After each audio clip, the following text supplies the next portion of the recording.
I was driving down yesterday to the meeting here, and I turned the radio on, and quite by accident, I turned on one of these pretty music stations. And just at that moment that I did so, one of these old-fashioned pretty melodies came on that they don't seem to write as much anymore. Very pretty piece that I'd recognized from some time ago. And so I wanted to hear it. So I tried to listen intently to it while driving carefully, of course. But I couldn't. And for a minute, because my mind was on traffic, paying attention to that as a primary thing, I finally was able to give my full attention to the fact that I couldn't hear this pretty melody that I wanted to hear. And then it occurred to me, just by observation of what was going on, is that in back of the melody there was a man chattering, which meant that I didn't have the dial tuned in quite right, so I changed the dial just a little bit, and the chatter went out, and the pure music was there, which is very pretty.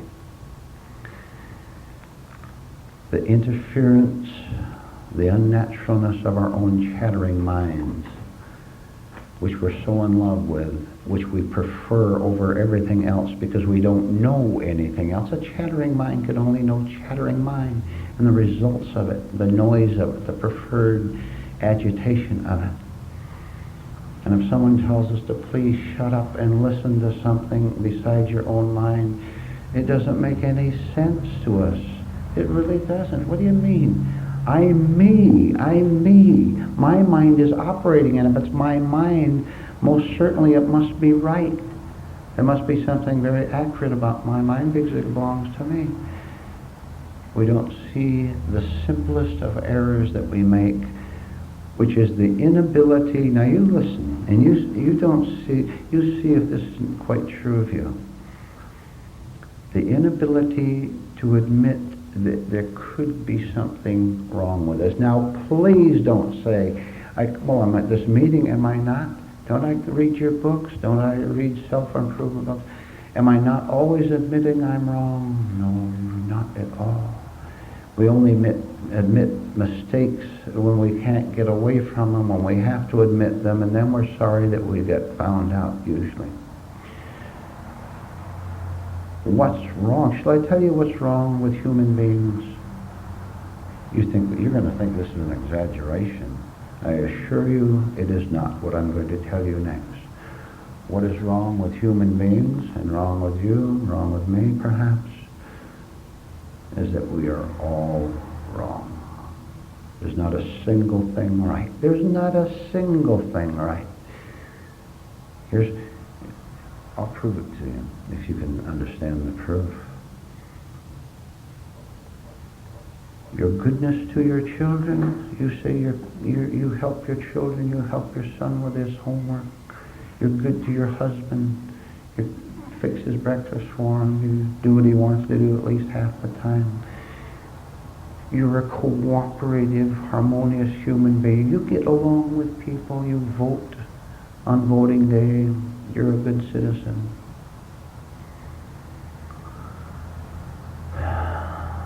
You don't understand something which very few people ever penetrate to understand, which is why they remain sick and scared. And let me tell you what that is, and let's see what happens to you. Remember, I asked you to watch your reactions to everything that's being said. Let's see if you have a stiff, unnatural reaction to what I'm going to tell you next. Pure mystification would be one thing, and then simply knowing you're mystified would be a further healthy act than that. All right.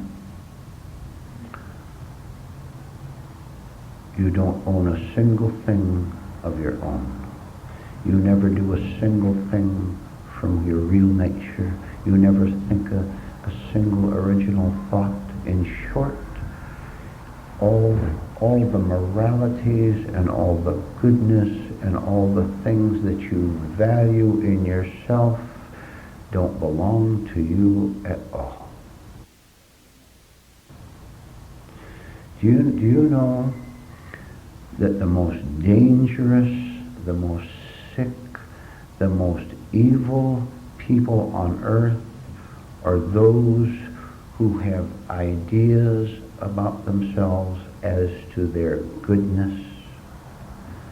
And dictators kill millions of human beings, hurt millions more, all in the name of their own goodness. Now that's one thing, and you're not a dictator of a country, so you can't do that.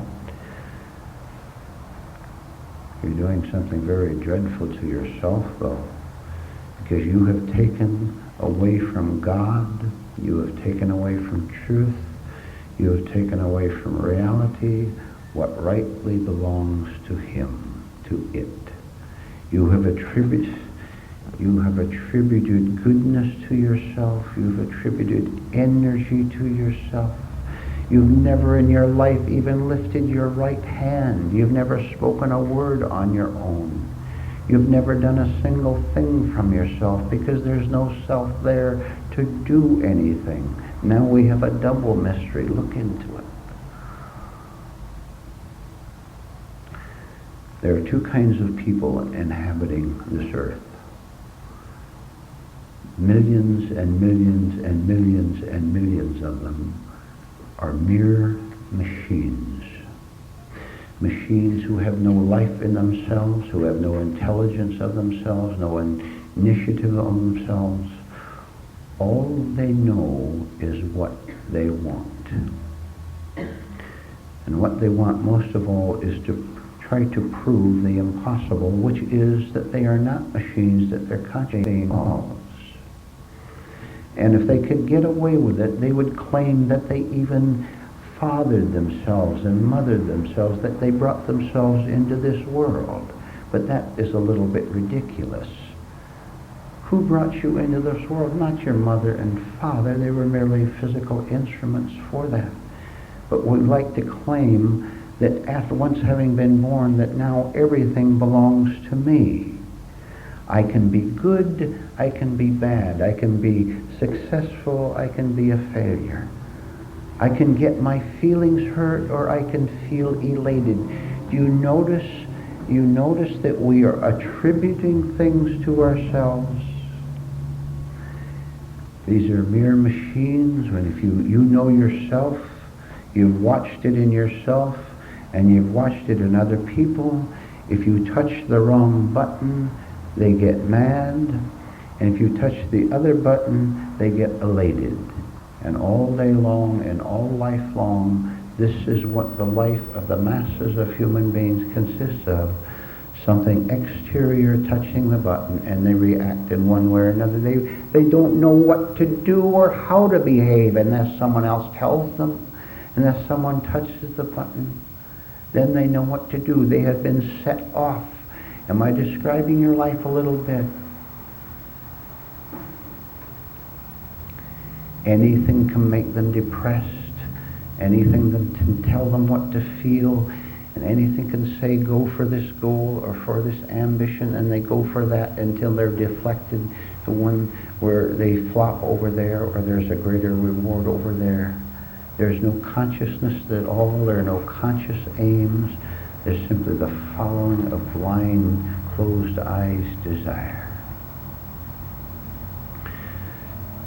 The reason people live like this as mere machines and suffer dreadfully, and all machines suffer, is because no one has told them that they don't belong to themselves at all, and it is not necessary to belong to what you call yourself, because what you call yourself is non-existent. Where does that leave us? It leaves any of us, with a lifetime of great adventure, of great growth, of great inner development, in order to see, now listen to the reaction to this, in order to see that authentically having no life of your own is the only real life in existence for any human being. To have no life at all is to have real life. To lay down your egotistical life is to give birth to eternal life. To set aside the machine with a voluntary surrender of everything that's called I, to lay aside the machine, is the beginning of real intelligence, and by the way, real goodness. Because it's only machines that start wars. It's only gangs of machines that prowl the streets and jump on people and hurt them and rob them.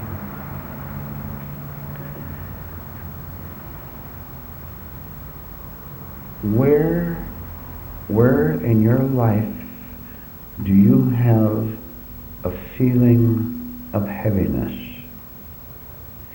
I want all of you, as an exercise, since this is our last meeting here together, I want you, the next time you get a feeling of heaviness, to simply be aware of it. You don't know, there's not one of you who knows how depressed you really are. You don't know how dark you are inwardly. You don't know how lonely you are. You do feel the pain of it, and that's quite a different thing from knowing how lonely you are. You do feel the agony of it. You do see the nervousness of it in your physical body, and the way your mind jumps around, and the stiffness of your attitude, your self-protective stiffness. And you say to yourself, I've been hurt many, many times. I've been hurt very, very badly by everybody, parents, public school teachers. I've been hurt so badly that I've got to find some way to protect myself from getting hurt again. And what can I do to protect myself from getting hurt? Oh, I know what I'll do. I'll adopt a very rigid attitude, an inflexible attitude, and I'll adopt a certain facial expression, which I've seen on many of you right in this room, a certain facial expression that says, among other things, and we could detail all this for a long time, a certain facial expression that says, don't come near me. I'm afraid you're going to hurt me. And every time you say, don't come near me, I'm afraid you're going to hurt me, you're in a state of hurt right now. Shall I tell you how to get over getting your feelings hurt forever? To never ever be the victim of any circumstance or any person or anything in the future or anything you can think about toward the past, so that you're not hurt again by thinking of those things, those foolish things we all did in the past, that disgraceful thing we did in the past. You want to be hurt of all, free of all that kind of hurt? I'll tell you how. It's infallible. It always works. You start tonight to say to life, say to yourself, go ahead and hurt me all you want. Go ahead.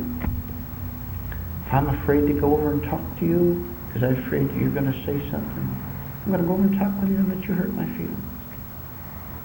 I'm afraid to do this. And you understand, nothing foolish, nothing stupid now. I'm talking about, instead of refusing the battle of life, to get right into it, so that life, with all its fury, and there's a lot of it, the world is composed of fury, so that the world and the people are the world, by the way, can attack you in any way it wants. It can disappoint you. It can turn down your business prospects. The woman can say no to you 1,000 times. The man can say no to you 1,000 times.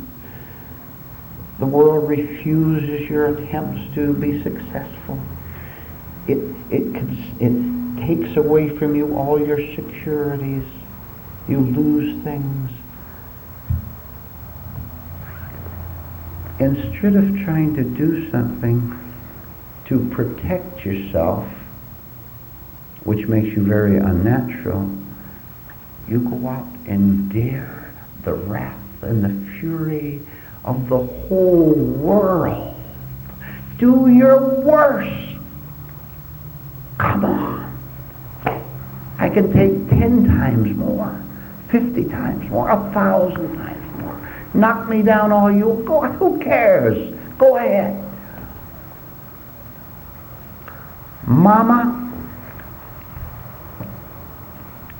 you've been dead 10 years and you're still screaming at me. Go ahead and scream at me. Papa, you were sick. I didn't know it. I didn't know how sick you were because I was a little child. And I used to scream at you when you'd slap me in the face. And you'd bawl me out for things I didn't understand why you bawled me out. I still don't.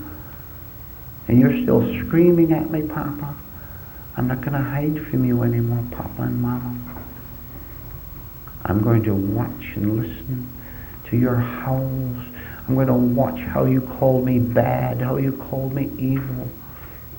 When I was 14 and 16 and 18 and 5. I'm going to go right into the battle which is going on inside of me and let you scream all you want until my very watchfulness of that and what little courage I have to make it stronger and stronger and stronger, hearing the voices all the time, until I can track down the source of Papa and Mama and every other sickie who invaded my life. Track down the source of it until I see that the source of this sickness which hurt me so badly, which is still inside me, which is still attacking me, because I've braved the jungle inside of myself in order to understand it. Until I see quite clearly that it has no validity at all, it has no real power at all, as long as I understand that it has no power, as long as I'm part of it. When I scream back at Papa, you leave me alone, I've done it again, I've increased the force. I am not going to scream back at you, Mama. School teacher, when you ridiculed me in front of the class, it hurt me so bad for weeks. That uncle, that brother, that organization, all those vicious people, and they are vicious, they were vicious, and they are vicious, but I took it inside myself, and I thought I had to keep it there, and I thought I had to hide the shame of it from myself. I thought I had to live with it. Let me tell you something. I'm not going to do that anymore. I'm going to bring it right up, and I'm going to look at all those disgraceful things that happened to me in the past. And even if I'm afraid of them, I'm going to keep looking at them until I see that they are apart from who I really am, which will take a long time. But you tell me, what other sensible duty I have in life except to clarify my inner nature, to get rid of all these things that have been torturing me. You get to the point where you know for sure that if you enter the battle, you will see finally that loneliness and the screaming and the pain and the shame, the loneliness, the whole thing, everything exists right inside me. With a shock, you realize what you've been saying to yourself all these years, how you've been lying to yourself. You say to the girlfriend you work with, well, I have to go home to an empty apartment tonight. Somehow you knew the apartment wasn't empty, you were empty. I have to go home and put up with those people who drain me. I have to go associate with them again. You finally understand that you don't have to go to them again. That you don't have to let anybody drain you. But you thought you had to be loyal to them. You thought you had to be nice to them. You thought that you owed them something. You thought that you had something to give them, and you have nothing to give them except your own sickness, and you're beginning to understand that, and that is coming to a halt. You're beginning to understand that to be all alone inwardly,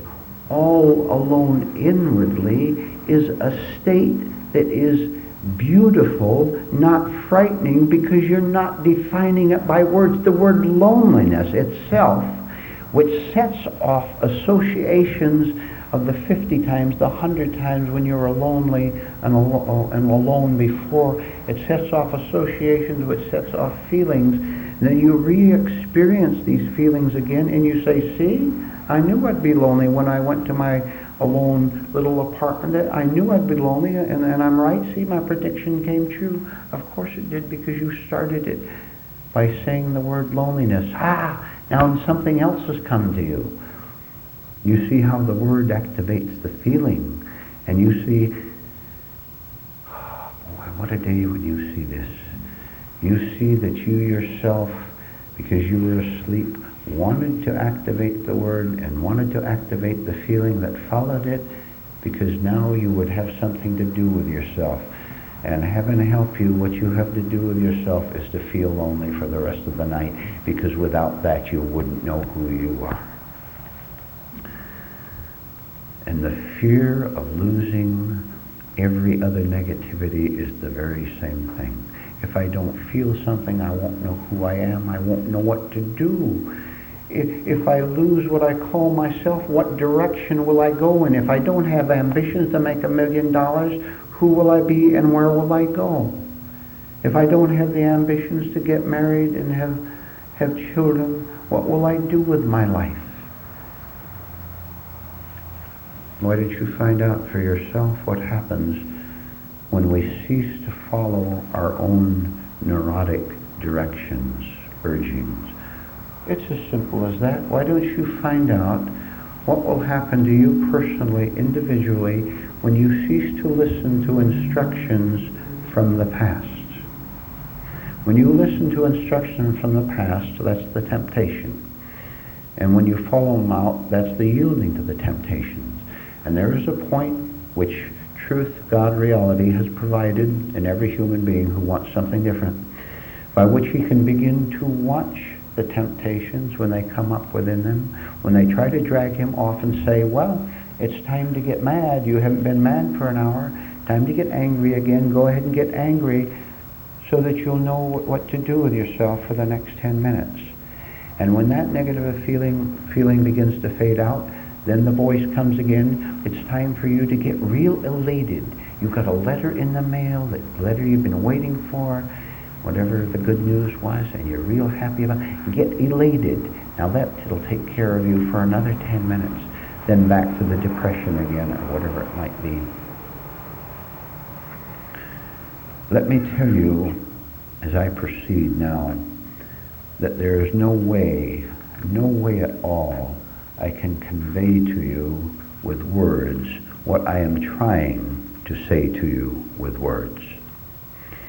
Because words are very limited, and not only do I speak with words, but since you receive them with a mind that interprets words according to your conditioning, according to your associations, according to your desires, then what I say will be distorted.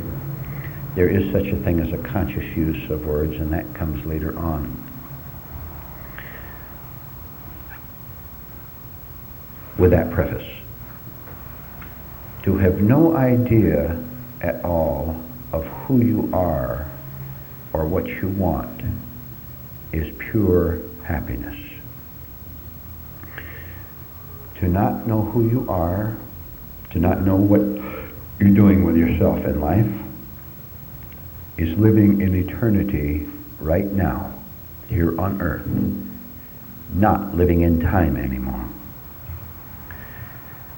To have no choices of your own except in everyday affairs, and they're still not your choices because your preference for a green coat instead of a blue coat is conditioned. You like that one instead of that one. Even that is conditioned and not yours.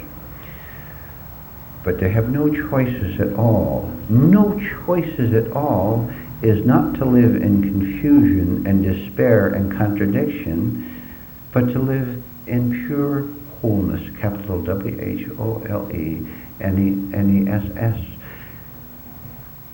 Because you've finally seen that choices can do nothing for you.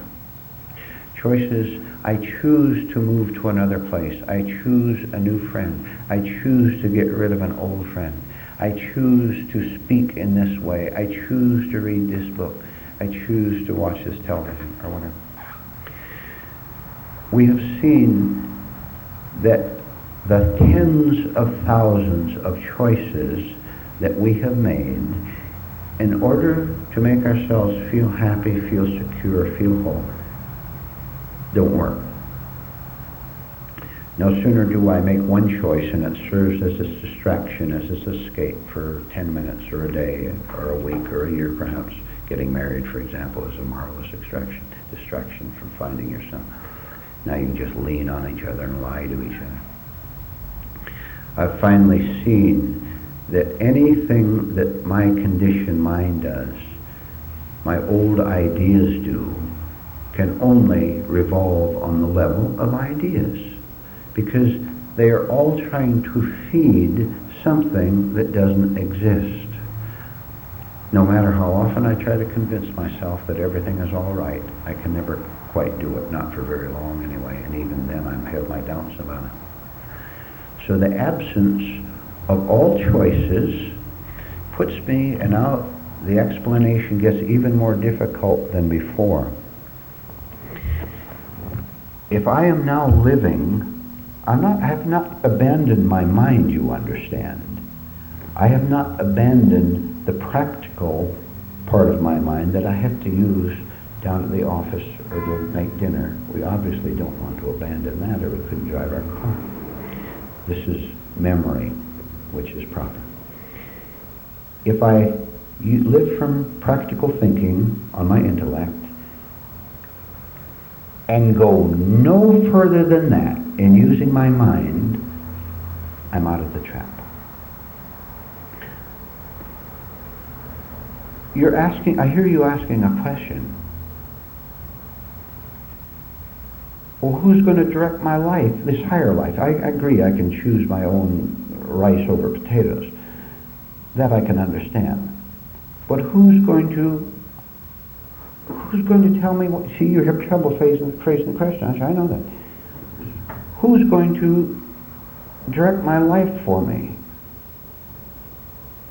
Who's going to take care of me in the future? When I die, what's going to happen to me, and is there someone to take care of me?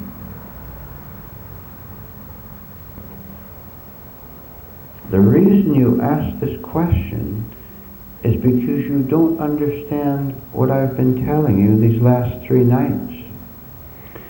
You insist, you demand that the intellect I just said you must abandon come back into the picture and give you answers.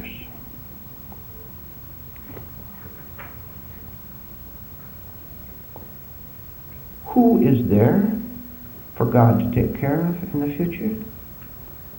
Who exists for God to take you to your own self-created imagination of heaven 10 years from now, tomorrow, 50 years from now? Did you ever stop and think who God is going to take to heaven? Who God is going to guide for the rest of this night? Did it ever occur to you to ask the question, who is God going to take care of? Oh, I know. And you go right back into the same mistake, the same trap of saying, I know. God, I've heard He's a merciful God. I've heard He understands prayer. I understand He's a God of love. He is going to heal my wounds. those wounds. See?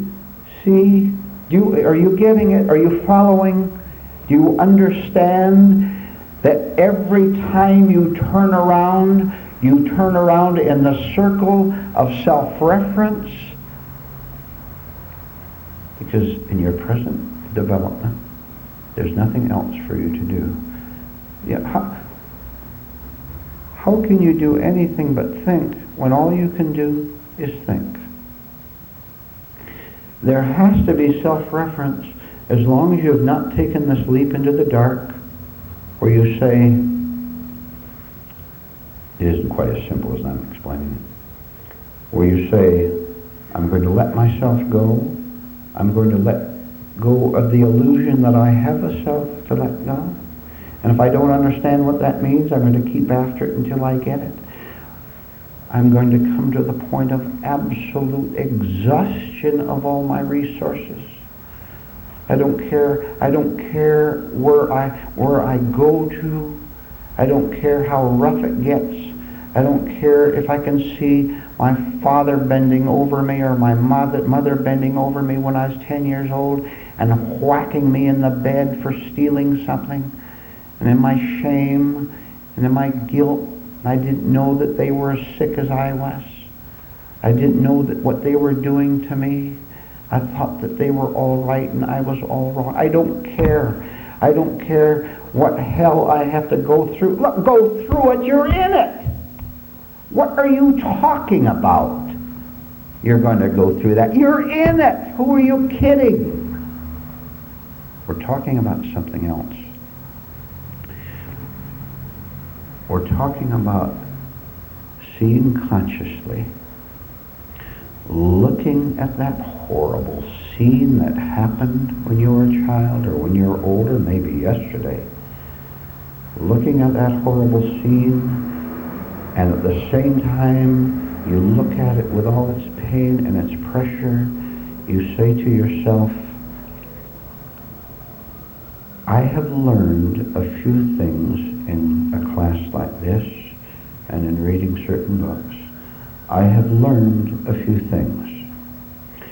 What I have learned is this, and then you could go on to what you've learned, but I'll give you examples. I have learned that 10-year-old boy or that 20-year-old girl who had this horrible disgrace doesn't exist at the present moment, but only the memory of the experience presently exists. I therefore can go on to understand that as long as I do not reactivate the delusion that I am now that person, as long as I understand that it's thought delusion acting and trying to impose itself upon the present, as long as I understand that, I can cut off self-reference. I can cut off the tie. I can see the experience consciously without falling into the trap of saying, now I to it.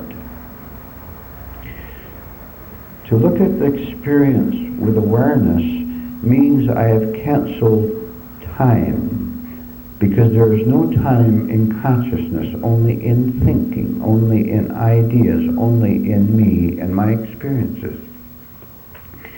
And so I look at it for a long, long time, because I'm just a beginner, because I'm just a student at these things. Many, many times when I think of this experience that I don't want to think about, I'd rather block it out. When I think about it, when it comes up and something activates it accidentally and it comes up, I don't have to be afraid of it anymore. I don't have to fear what I've feared without knowing that I've feared it all these times since that thing happened, since that disgrace, since that defeat, since that terrible thing happened. I don't have to fall into the trap of time, which includes feelings. There's something in me that is higher than anything that exists in my mind or in my emotions that are negative. You don't have to identify what this is, but you do have to be very, very alert just to notice what is happening to you in every little thing you do all day long, so that you can be aware of yourself being dragged back into time thinking. Time thinking is permissible when you have to cook the rice 30 minutes, yes. But it's not permissible when your supposed imaginary self gets dragged back into it, and then you vibrate with the pain of time. Very, very definitely. I'll give you a promise. I'll give you a true promise. Very, very definitely, with your right effort, with your persistence, with wanting truth more than you want falsehood, you can reach the point where you can begin to separate yourself from everything that happens to you.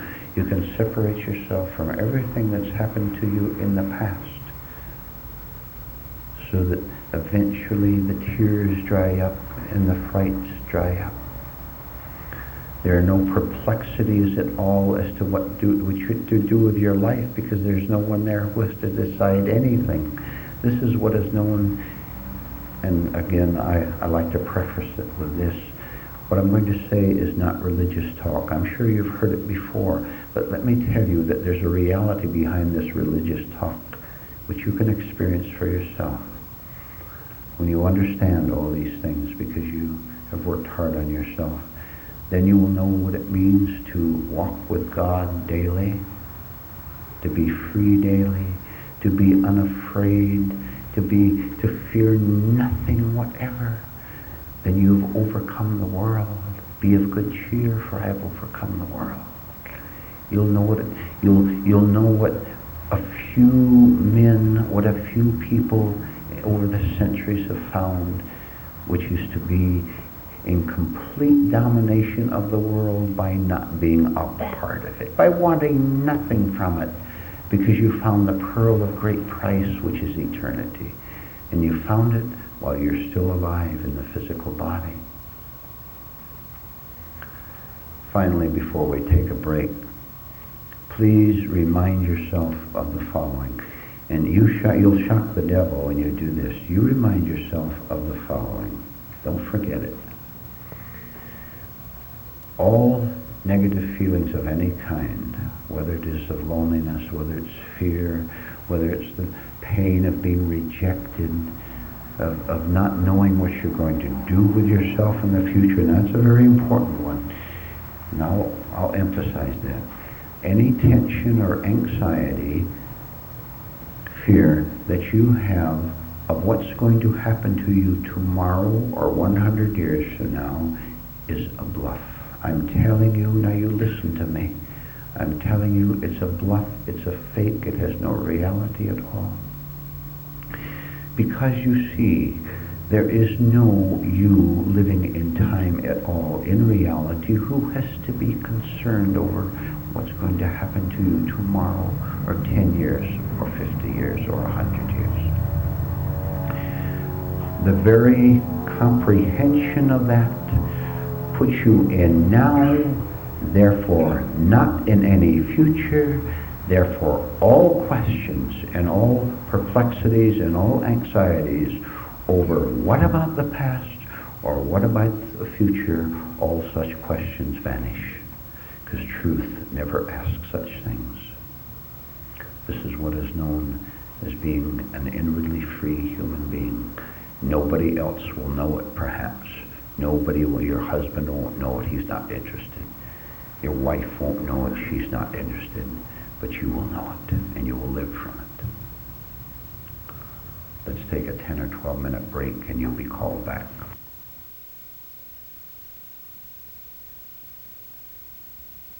Do people at our level ever experience, even briefly, anything of the true self?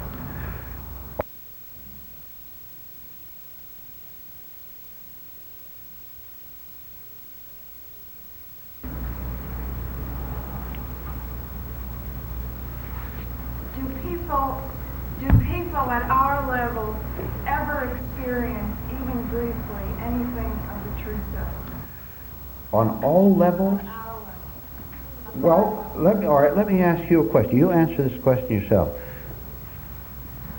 Did you feel, real honestly, as honest as you can be now, did you feel anything right about what went on in this room tonight? Did you feel anything right? Do you want more of it?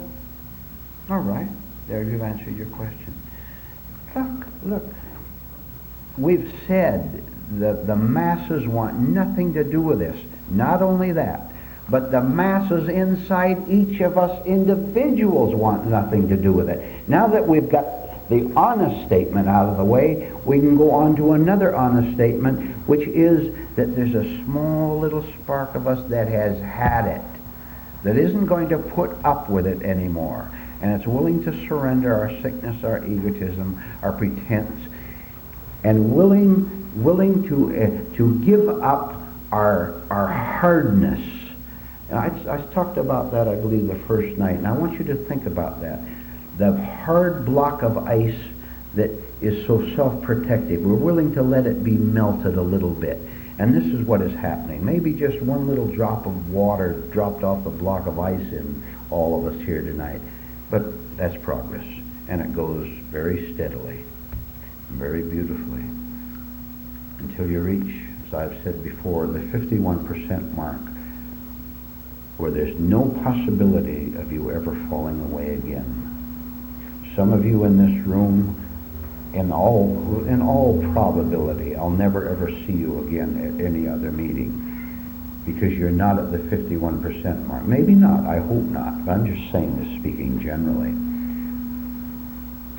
If any of you are at the 51% mark, nothing can keep you away from future meetings. Laguna Beach, you drive to San Diego.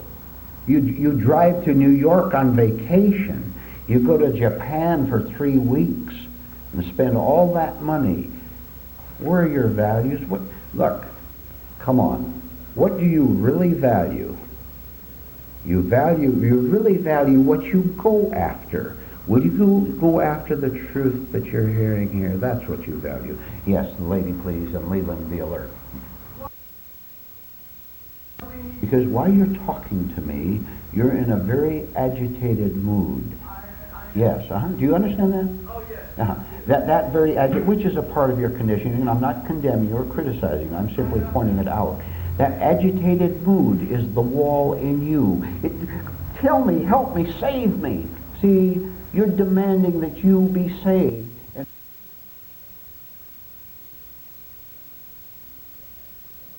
no way out, going in a circle. So no matter what idea I develop on the level of ideas, on the level of the intellect, I'm going to quit this profession and go to that profession. I'm going to get rid of that man and get another man. You can replace, and we have replaced our ideas 10,000 times. You had better come to an end of doing that.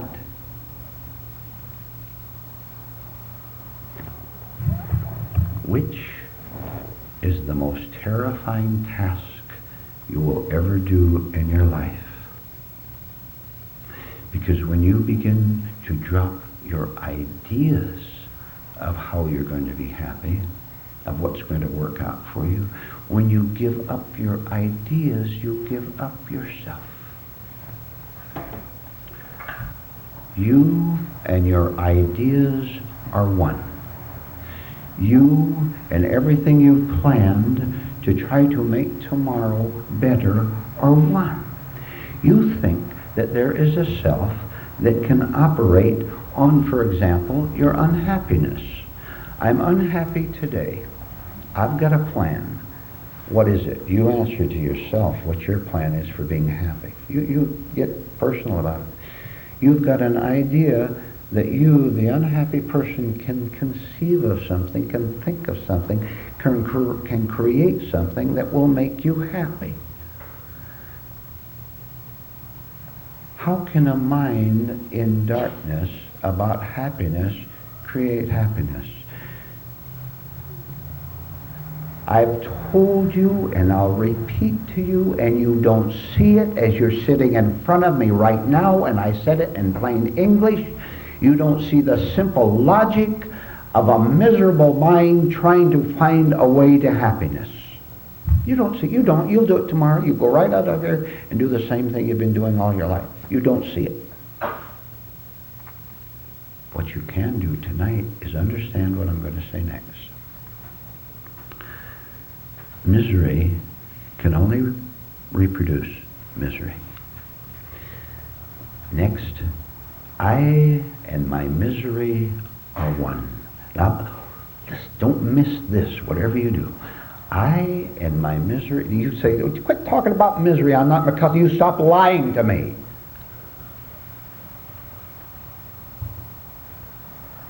You lie to yourself, don't you lie to me. I and my misery are one.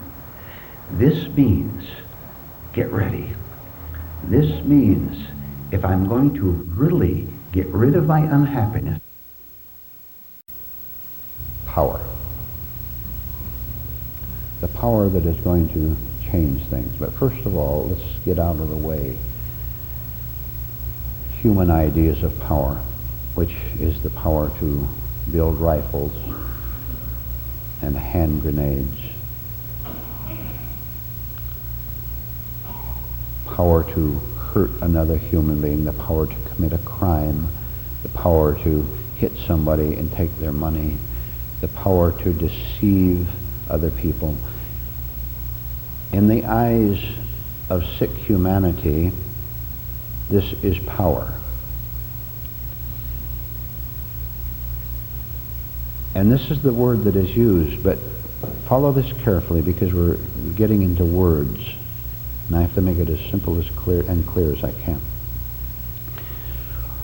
What lost human beings, which is everybody, practically, what lost human beings call power is action calculated to give a thrill.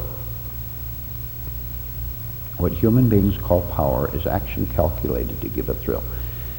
If I can scream at you, make you cry, I get a thrill out of it. And I say, I have power over you, power to dominate you. If I can start a war or a riot or some idiotic political or religious organization, and I can sway thousands of people to my side or kill them in the war, then that's my idea of power. And that makes me think, in pure delusion of course, that since something happened, someone died in the war, or someone voted me into office, then I must be the cause of this event happening.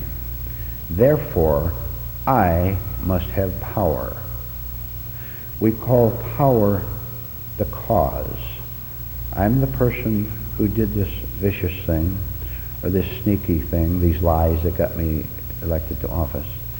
I have power, and there's the exterior evidence that I am a powerful person because millions of people voted for me. Millions of soldiers obey my command to advance on the enemy, and millions of other soldiers died as a result of that advance. I have power, therefore I exist, therefore I am somebody. All such is thought. All such is psychopathic thought. All such is death, which appears to be life. All such is labeled power, which comes out of a sick mind. Sick mind that doesn't know, hasn't investigated, as we're going to do, that it has been crossing the bridge all these times, and it scares him, so it needs to try to scare someone else or control someone else in order to forget about the bridge. But you can never, never, never forget about it. There's no way you can forget about it. What you can do is put an end to it. You can destroy it. Oh, this is what we're here for tonight. To understand how to destroy the fault structure once and for all. I said once and for all. The sickness is 1,000 times worse than any of us realize. We won't even begin to do the right thing. All our lives we've been told to run away, right? And so we follow those instructions. And you know your mama ran away and papa ran away. They never faced reality. And all your friends that you went to school with, they never faced it. The people you work with. And somehow, if you're stupid, you will think that it's disloyal to break away from those people who want to continue to run away from life. Come on. Let me ask all of you. I'll just go around the room. I'm talking to every one of you individually. Do you want your life back, or do you want the approval of your psychopathic friends? Now, which do you want? You make up your mind, because you can't have both. Now, where are you fawning? Don't you put your husband before God. Don't you put that sick wife of yours before truth. Don't you hang on to anyone whose presence makes you feel secure. It doesn't make you feel secure. It merely covers up your insecurity. And we've got to stop closing our eyes.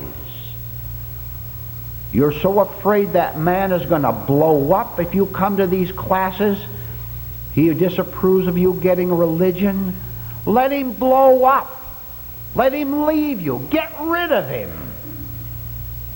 And the sooner the better. And that sneering, sarcastic wife, get rid of her too, if she's standing in the way of you becoming a truly decent, sane human being. You want a crumb of comfort and you toss away eternity.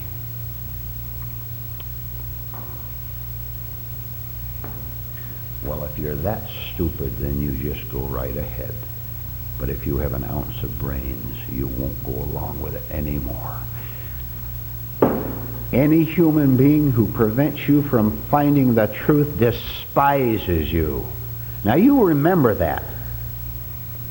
Any human being who dislikes you coming to a class like this, who stands in the way, who sneers at us, who's sarcastic, despises you. And you're so stupid you think he cares. That's how dumb you are. You've sold your soul to a wedding ring. Ladies and gentlemen, as individuals, I want to tell you something that I know that you don't.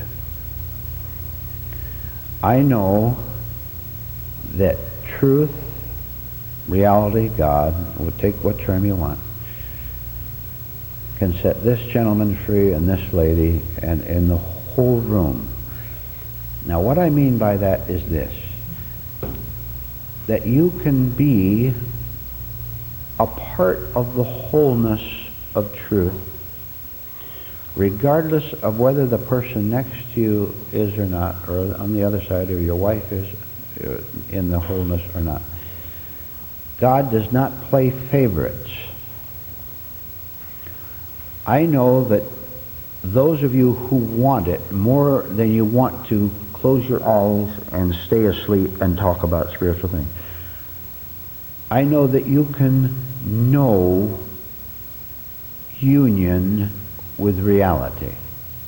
I know that it is possible for you to do it while still alive here on earth. And then I know that you and I can just look at each other, a glance or a word or two, and we both know that the other person knows. And finally, I know that you will be in 100%, not 99, 100% in charge of the life. See, I have to avoid your life. Then you understand?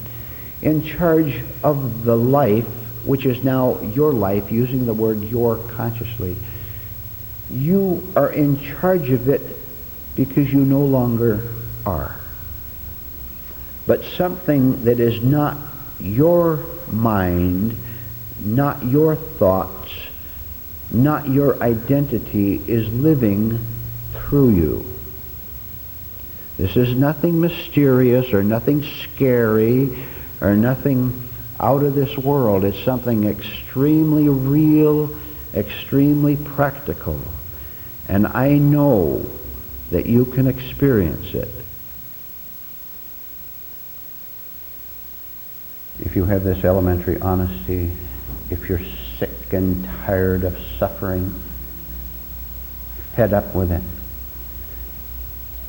then after I have described this dark world that you live in, which you may or may not admit, after I've told you that this is your presence, there's nothing good about you at all. There really isn't. Nothing at all. You'd hurt anyone for 5 cents. And do.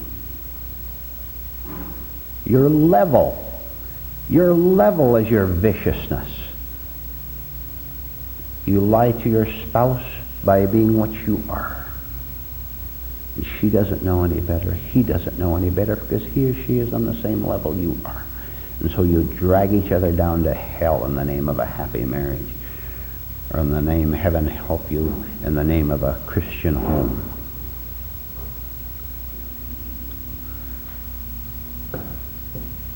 Having had the decency to stop the incredible flow of lies and dishonesties and hypocrisies, now beautifully, there is real hope for you.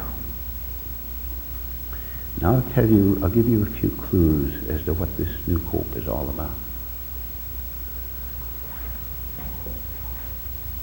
It's all about not having, let's follow this, it's all about not having to live with yourself anymore.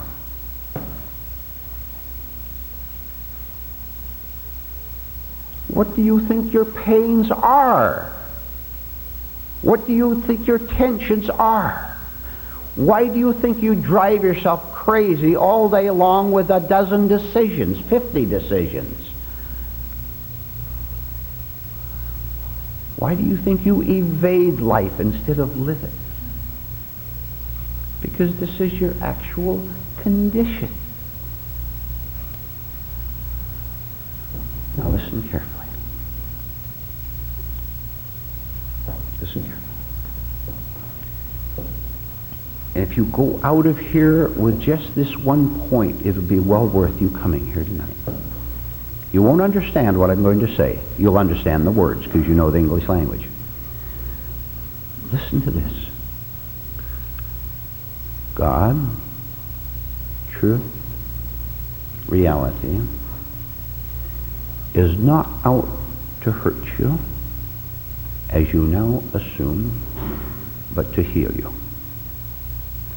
God, truth, reality, is not out to hurt you, to steal anything from you, to take anything away from you, but to heal you. The taking away that God wants to do is the taking away of your inner contradictions, of your inner divisions, which is the suffering itself, which is the fear of the future, which is the shame of the past. Truth is not out to injure you in any way. Now, look, this is very tricky. You're going to have to follow. This is all unconscious to you. You don't know that the truth which is new to you is taken by your dark forces inside you, by your uncomprehending mind. You don't know that you resist the truth because you want your old ideas your conditioned ideas, your self-centered ideas, your ego-centered ideas to continue to be your God. You know nothing whatever. You're all atheists too, by the way. Every single one of you. I've talked to some of you. You talk religion to me. You're all atheists. You don't even know it. You don't even know it. Don't you come up to me and talk about God. I look at you and I look at your manner in talking to me about God. You don't even know you're a compulsive blabbermouth. You don't even know that. Who are you trying to kid?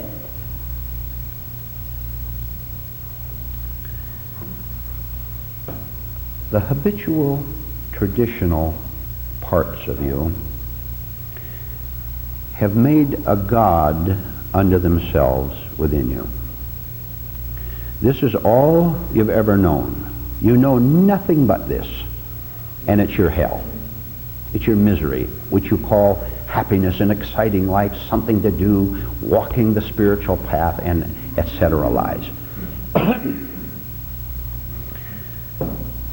These dark parts of you have no intention whatever. Get this. Listen to what I'm going to say. These dark parts of you have no intention whatever of listening to what I'm telling you tonight. I know that. They have no intention of being receptive to anything outside their own tyrannical sickness and darkness, because they don't want to be dethroned. They want to talk about spirituality. They want to masquerade as angels while being something quite different from that, as your own mental torment should tell you, by the way. What we're trying to do here tonight is not to insult you, not to hurt you. You're already doing that to yourself. You spend your whole day hurting yourself. Your nature, as it now is now constituted, is a built-in torture chamber, and every single one of you in this room knows it, and don't you dare lie to me.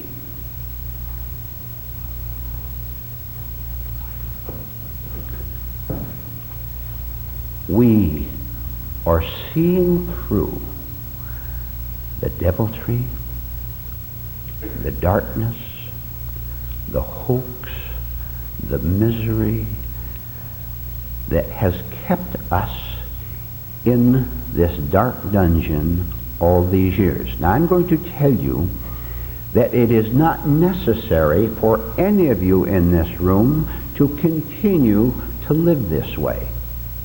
I want to tell you that you can get up in the morning and go to work or stay home and take care of the children, whatever your day is made up. You can get up in the morning and be a free and happy human being all day long, whatever you may do. You don't have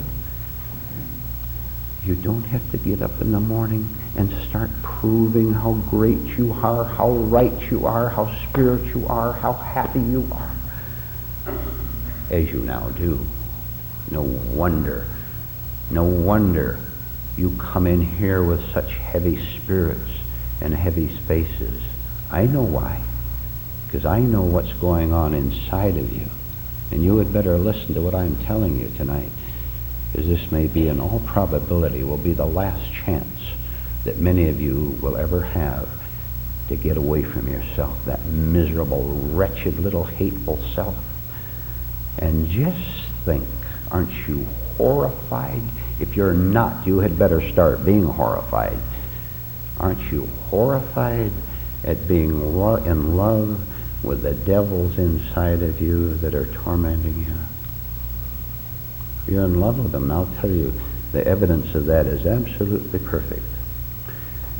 You're in love with them because you don't do anything honest and decent to get rid of them. You don't yield your life to truth, to God, so that God can do for you what you can't do for yourself. What you have tonight is a decision. You have a choice. This is what you're asked to have. A decision, a choice. To turn inside yourself, see what's going on, and then say, this is enough for me. If any of the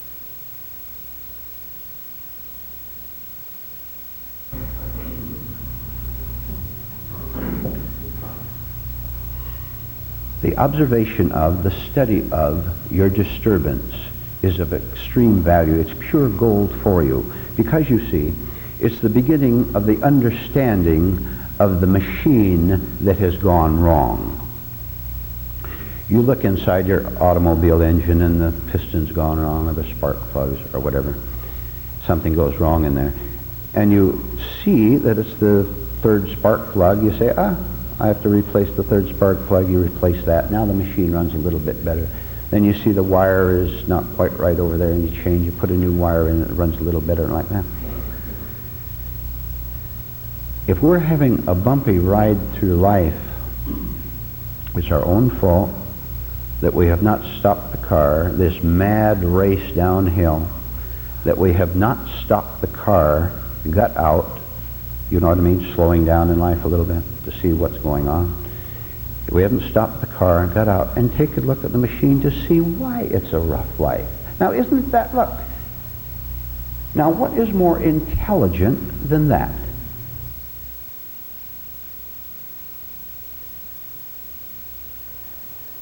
This force, this power, God, truth, reality that we're talking about, cannot be conceived by you, none of you, not a single one of you in this room, cannot be conceived by any of you on your present level, because you're still undeveloped, still thinking. Although you see now, if I'm not telling you the fact, you were so convinced, absolutely sure, that you can think your way out of your problems, that you try it a dozen times a day, 100 times a day, and you'll try it tomorrow, and you'll try it next week, and next month, and next year, and you've tried it all your past life. I said, you believe, you assume, you hope, you try to think your way out of your difficulties. If you could think your way out, why haven't you? And don't you tell me that that little thrill you got out of quitting one employment and going to another at a higher wage, don't you tell me that that solved your problem. You're still a terrified human being. Now you're just a terrified human being making $200 a week instead of $180 a week. Nothing essential, nothing real, nothing important, nothing valuable to you as a human being still living in the flesh here on earth. Nothing has changed. We're here tonight to give you a start in changing the kind of a human being that you are. You don't know what kind of a human being you can be. There's no way you can think about it. None at all. There's no way you can imagine it. There's no way you can grasp it. There's one thing we can do. The truth is not unfair to our inner progress. It's very fair to anyone who is a sincere student. What we can do is look inside today. I'm talking about today now. What happened to you today? And notice how nervous you were on the phone.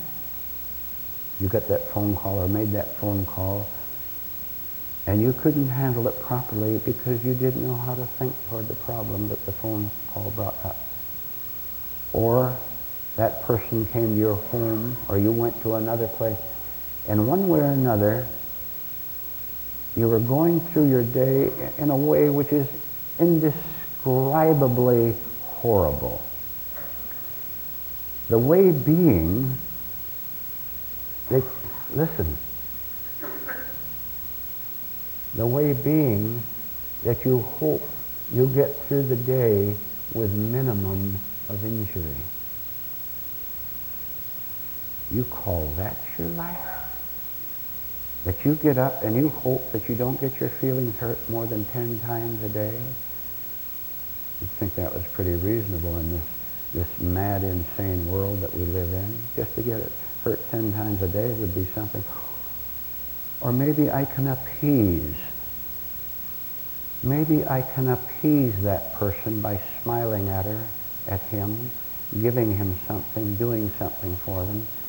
Maybe in some way I can appease his or her wrath. Or appease the wrath of the great unknown enemy, which I can't identify, but which I somehow feel is out there to get me, to hurt me. In some way, maybe I can trade, I can bargain, I can plead, I can cry, I can try to lower the level of the attack on me.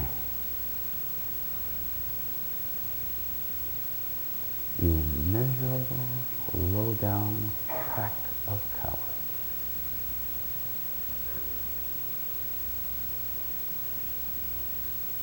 You have no decency at all.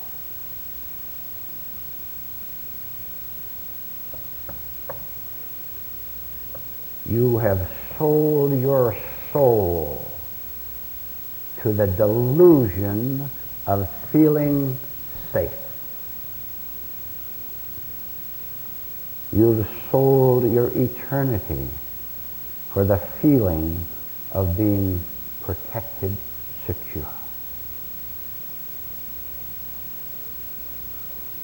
What on earth is wrong with your mind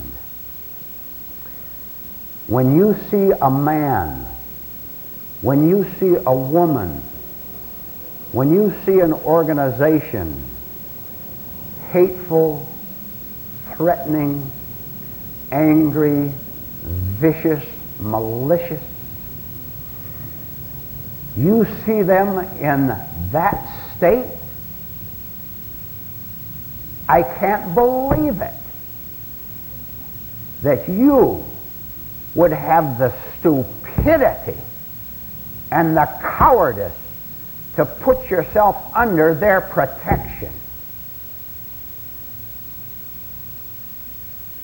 My dear lady, my dear gentleman, you had better make a very, very close study of what you call security and safety and protection. And you would better have the perception to look very carefully at the face of that man, of that woman, of that group. And you would better have the beginning of courage to see them as they actually are. And I'll tell you, every one of you, the day will come, if you persist in what we're talking about tonight, if you persist in this beautiful, marvelous, only worthwhile inner work, the time will come when you will look at your unconscious behavior of today and last week and last year and all your past life. When you look at how you talk to that person in such quiet, pseudo-sweet tones, you will look how you fawn before that organization or that so-called influential or powerful person. You will look at how you behave toward them. The shock will be so great you'll want to scream and run away from yourself.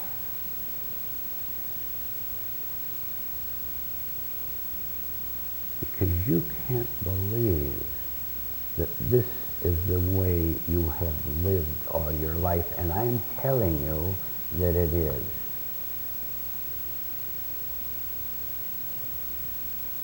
That's why you suffer so much. That's why you're terrified. That's why you have so much hostility toward people. Want a little stronger? You know that you have a raging hatred, a violent hatred toward your so-called protectors. Who are you looking for? Who are you looking to for protection? That government bureau? that man you're going to meet or already have met. If you can take it, if it's too much, you can get up and walk out if you want. Heaven help you. You look inside yourself and see how you have authentically felt toward the people that you have claimed were your friends, were your lovers, were your protectors. And when you see how you really feel toward them, that will be an enormous jolt to you. And beautifully, if you're on the path, on the inner path, that jolt will be one of the first steps toward your sanity, which you don't have now. No person is sane who's living from fight or flight. No person is sane who thinks that his safety or that his power or that his guidance resides in any other human being whatever. Well, if you can't trust anyone, which you had better stop doing starting tonight, I didn't say be cynical. I didn't say be hateful.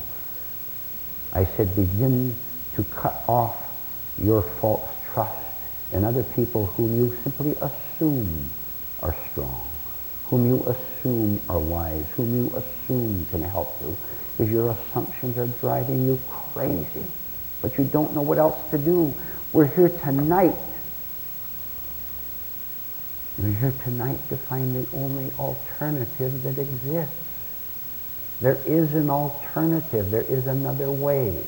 There's something that every one of you can do for yourself that you've never ever done before, that you've never ever tried before. And I personally, if you stick, I'll personalize it now. If you stick with me, I'm talking to every one of you here now and listening to this tape. If you stick with me and follow me, you understand, following the truth, I will promise you two things. I promise you I will put you through a hell unbelievable, unimaginable.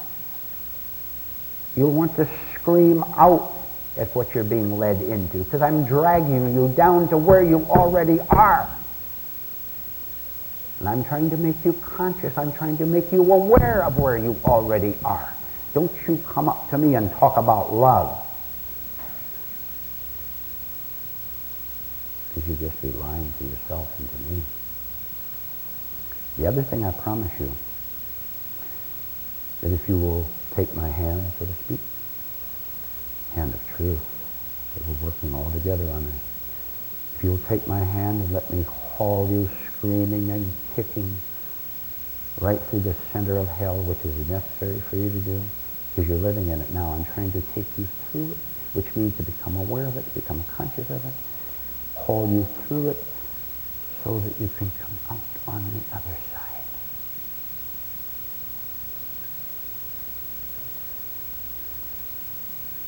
All lost people are people who are living in hell, calling it heaven, calling it paradise. The jolt part comes. The jolt part comes when you were told that what you call your peace, your happiness, your exciting life, your noble aims, the jolt comes when they are revealed to you as illusions, as things that you've conjured up in your own mind, which become walls, which prevent you from seeing the pain, the anxiety, the tension that you suffer all day long. If you will come on the inner journey, you can kick and scream. You will. Oh, I know.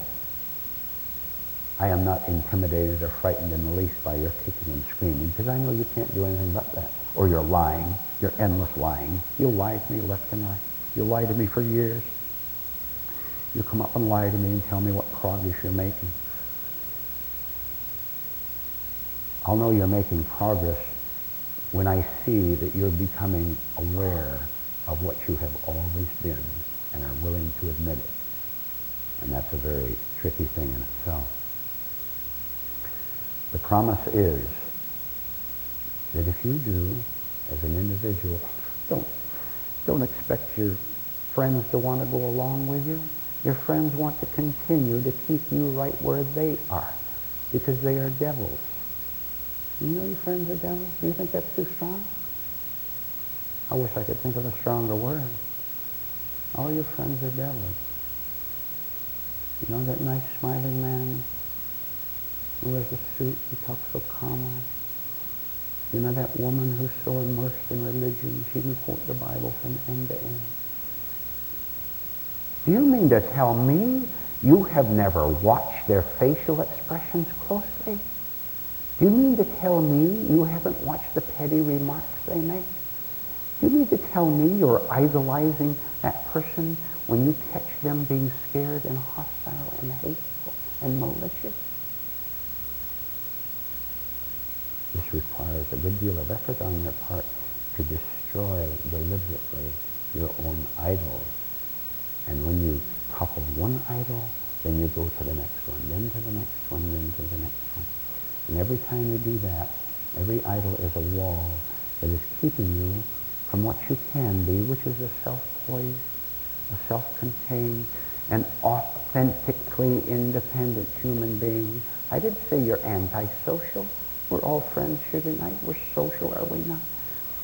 Doesn't mean you go off into a mountain as a hermit. It means you're living within yourself, absolutely sure of what life is all about, because you've finally understood what you yourself are all about. And what you're all about is something, if you will remember this, it will help you. What your life is truly all about is something that has no connection at all with the way you now behave, with the way you now think, with the way you now get emotional, with the way you now must insist that you have the religious answers or social answers or governmental answers. Truth is something that is not a lie. That's the start. Don't define truth, because then a liar is defining truth.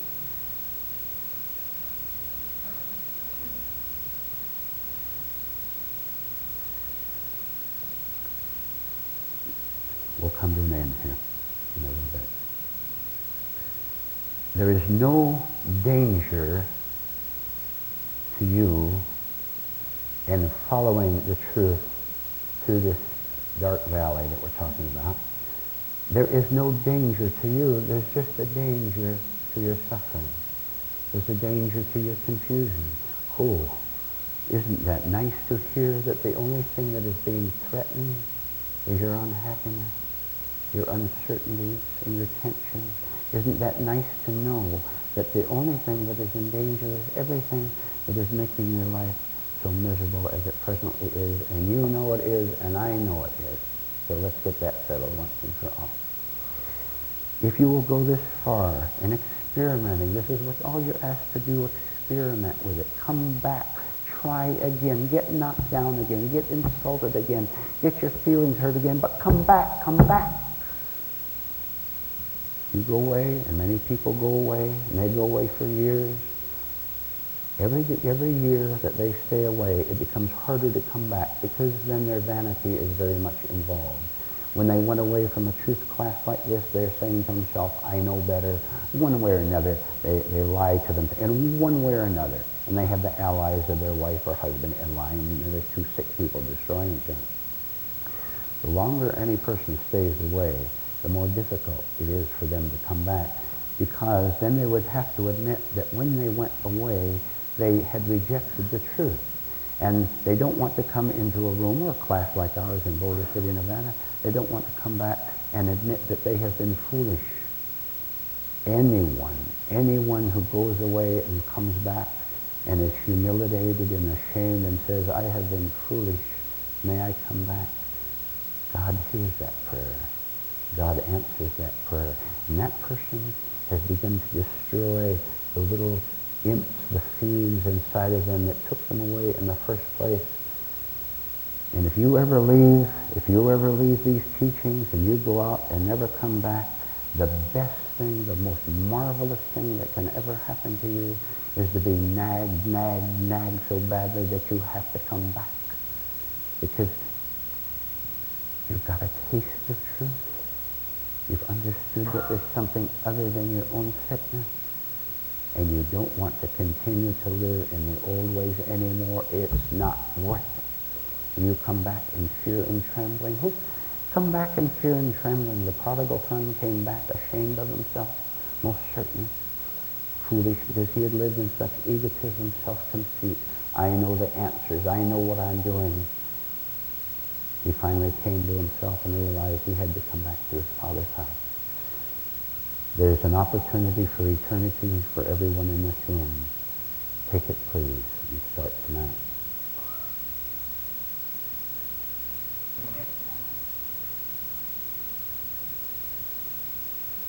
What is it drawn down?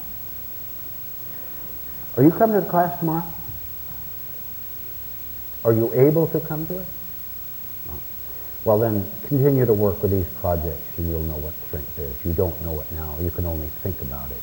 You can only think about it, but thinking about strength will make you weak.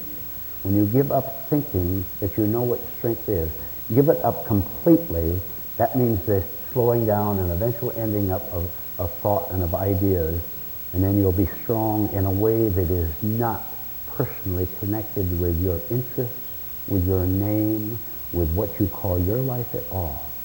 And this is strength that will never leave you. It's with you every minute. And you don't have to maintain it. You don't have to prove it. It's very, very quiet. It is very, very quiet and 100% adequate to any challenge you will ever meet in your life. And it's adequate to the challenge you meet when you no longer have physical life here on earth. And the only thing that can conquer death.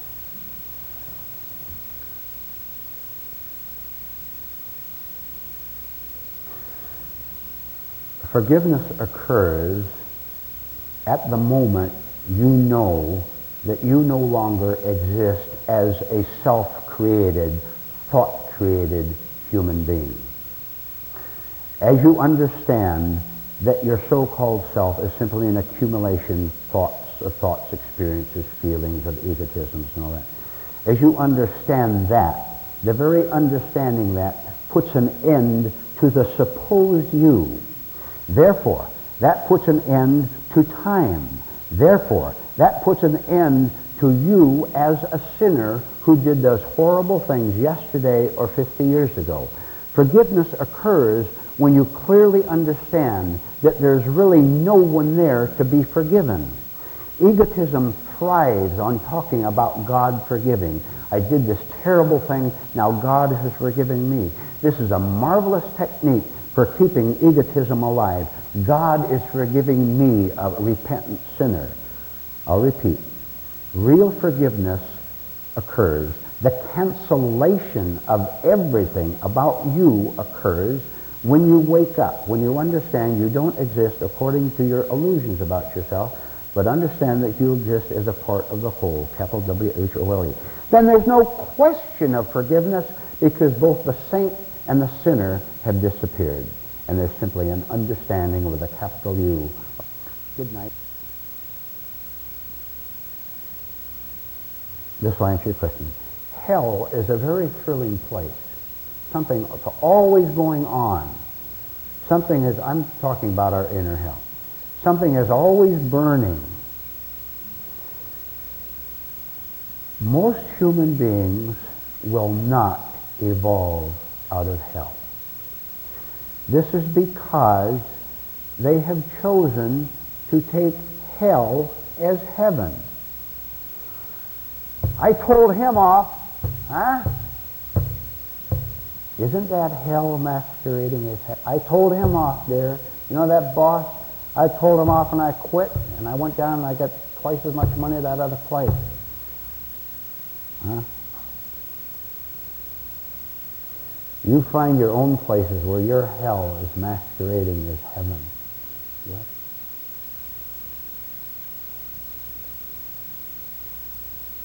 I have no concept of it at all. If I have a concept, then I build my own heaven or my own hell, which means I'm living in hell here on earth.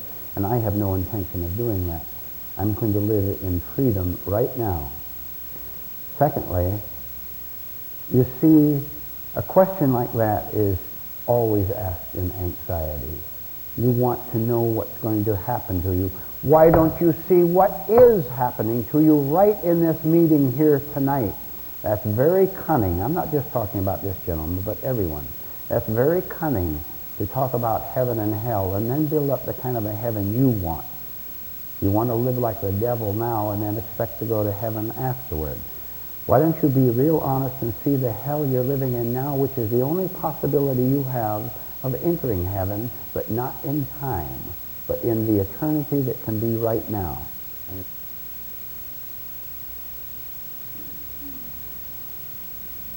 You don't understand at all what I'm telling you when I tell you that talking about spiritual things is the precise thing that keeps you from truly being spiritual. You would rather have the words which revolve around you, of course, you and your spiritual progress, you and your self-awareness. Why don't you try giving your sense of self up sometime and see what happens to your higher sense of what it means to be spiritual. You or me can never be spiritual. I can only get rid of me, or you get rid of yourself, then you'll know. But it won't be you thinking about how spiritual you are. Does it sound harsh to you, maybe? It is if you're living in phony sociality. The best way to deal with most human beings is to just get up and walk away from them. I mean that literally. You get up and walk away from them, physically and mentally. Get up and walk away. And the more they chase you, the faster you should run, because that means they want to join you.